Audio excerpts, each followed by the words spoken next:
Yeah, my question is, my wife wants to work, but I don't want her to, since I think it's just not the best thing for my family.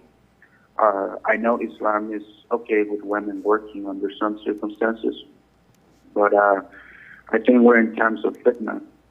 And of course, my country is far from being a Muslim country. So I just think it's better if she doesn't work while I provide for her.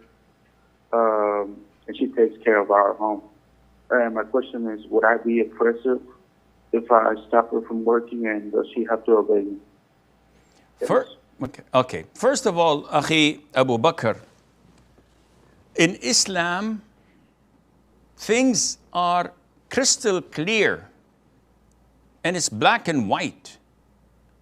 Nowadays, under the pressure of the media, of liberal organizations, of ignorant people, of hypocrites who undermine Islam, and of disbelievers, the Muslims are becoming weak.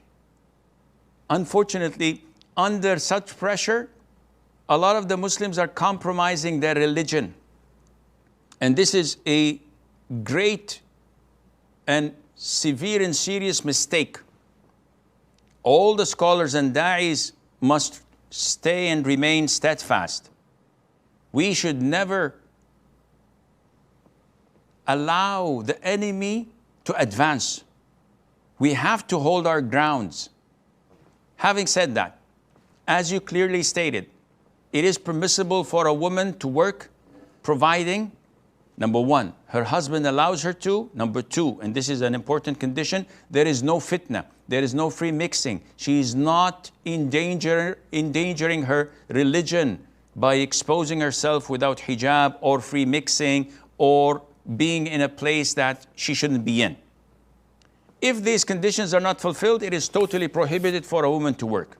Now, if you provide for your wife and for your family, 100%, you put the food on the table, there's no need for her to work, then you have the full right to prevent her from working, even if you don't have any reason.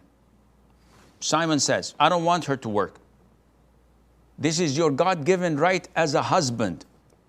A co-pilot, when sitting on the right seat, if the captain says, descend 500 feet, and the co-pilot says, nope, I'd like to go right or take another route, is this permissible? Definitely not. Because they have one captain. There is one guardian, one leader of the house, and that is the man. Usually he's the one wearing the pants. Nowadays in the West, it's the opposite and the other way around. It's the women who wear the pants, unfortunately, and this is totally wrong. So hold your grounds. You don't want her to work and you're providing for her, say to her, no. If she's defiant and she's insisting and breaking your word and not adhering to what you say, you have the full right to admonish her, to remind her of Allah Azza wa Jal, to follow all the steps needed in bringing her back to her senses. If nothing works, bring a meditator from your family, an arbitrator from your family and hers, to talk it over. If it doesn't work, ditch her, divorce her, and put your mind at ease. And get someone who's righteous, practicing, that would make your life a paradise, because such an evil woman is not worthy of investing the rest of your life with. You've tried all means to explain to her that this is the Islamic ruling. She doesn't want Islam. She's not interested. And even arbitration, she's not interested from her own family. So what good is she to you? Unfortunately, nothing.